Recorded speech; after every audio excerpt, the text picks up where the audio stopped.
Hi hello friends, welcome to my channel. ఈరోజు మన recipe వచ్చేసి హెల్తీగా బ్రేక్ఫాస్ట్ రెసిపీ. ఒక్కసారి ఇంట్లో ట్రై చేయండి, చాలా టేస్టీగా చాలా బాగుంటాయి. ఎప్పటికప్పుడే ప్రిపేర్ చేసుకోవచ్చు, మరి టైం ఏం పట్టదు. 1 కప్ చపాతీ పిండి తీసుకోవాలి, కొంచెం సాల్ట్ వేసేసుకోవాలి, పిండి మొత్తం కలుపుకోవాలి. కొన్ని వాటర్ వేసుకుంటూ పిండిని మొత్తం కలుపుకోవాలి. మరి గట్టిగా ఏం కలుపుకోవద్దు పిండిని, నేను చూపించే విధానంలో కలుపుకోండి. పరోటా అనేది బాగా కుదురుతుంది. మనకు పిండి రెడీ అయిపోయింది. 5 మినిట్స్ పక్కకు పెట్టేసుకుందాం. పరోటాకి కావాల్సిన వెజిటేబుల్స్ అన్నిటినీ ఇలా తురుముకోవాలి. నేను 2 పొటాటోని బాయిల్ చేసి పెట్టుకున్నాను. ఇలా తురుముకోవాలి. ఆనియన్ని కూడా తురుముకోవాలి. అన్నిటినీ తురుముకొని పక్కకు పెట్టేసుకోవాలి. స్టవ్ పైన గిన్నె పెట్టుకోవాలి. అందులో 2 స్పూన్ ఆయిల్ వేసేసుకోవాలి. ఆవాలు జీలకర్ర వేసేసుకోవాలి. చిన్నగా కట్ చేసుకున్న పచ్చిమిర్చి వేసేసుకోవాలి. అల్లం వెల్లుల్లి పేస్ట్ వేసేసుకోవాలి. చిన్నగా తురుముకున్న ఆనియన్ కూడా వేసేసుకోవాలి. తురుముకున్న టమాటో కూడా వేసేసుకోవాలి. కొంచెం పసుపు వేసేసుకోవాలి. కసూరి మేతి కూడా వేసేసుకోవాలి.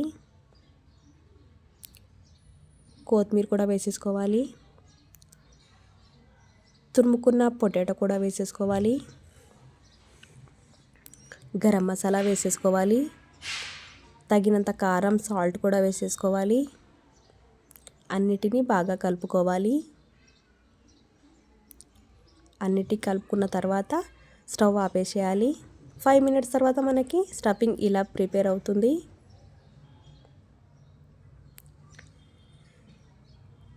స్టఫింగ్ని ఒక్కొక్క ముద్దగా తీసేసుకోవాలి. మనకి ఏ సైజులో కావాలనుకుంటే ఆ సైజులో తీసేసుకోవచ్చు. పక్కకు పెట్టేసుకుందాం. పిండి తీసుకుందాం. పిండిని మరొకసారి ఇలా కలుపుకోవాలి. ఇలా మరొకసారి బాగా కలుపుకోవాలి. కొంచెం ఆయిల్ వేసుకొని కలుపుకోవాలి. ఇలా ముద్దగా తీసేసుకోవాలి. స్టఫింగ్ పెట్టడానికి ఎంత పడుతుందో అంత ముద్ద తీసేసుకోవాలి. పొడి పిండి వేసుకొని ఇలా పొడి పిండిలో ముంచేసేయాలి. ఇలా కార్నర్ పైన కొంచెం నొక్కుతూ వెడల్పు చేసుకోవాలి. ఇప్పుడు స్టఫింగ్ అనేది అందులో పెట్టేసేయాలి. బాగా రోల్ చేసుకోవాలి. స్టఫింగ్ బయటికి రాకుండా చూసుకోవాలి. బాగా పిండి తగిలియాలి. ఇలా పిండిలో ఇలా వేసుకొని మనం రోలర్తో ఇలా చేసేసుకోవాలి.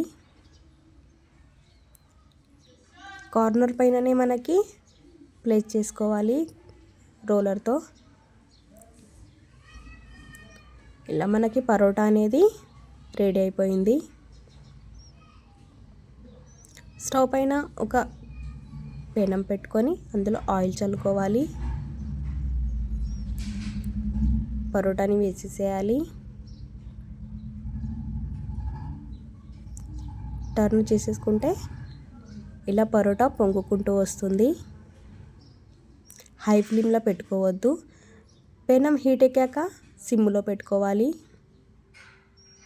అన్నిటినీ ఇలాగే కాల్చుకోవాలి. అన్నీ ఇలా పొంగుతూ బాగా వస్తాయి. ఇలా అన్నిటినీ బాగా కాల్చుకోవాలి. మనకి పరోటా అనేది ఇలా రెడీ అయిపోయింది. ఇలాంటి పరోటాని బ్రేక్ఫాస్ట్లో ప్రిపేర్ చేసుకోండి, చాలా టేస్టీగా చాలా బాగుంటాయి.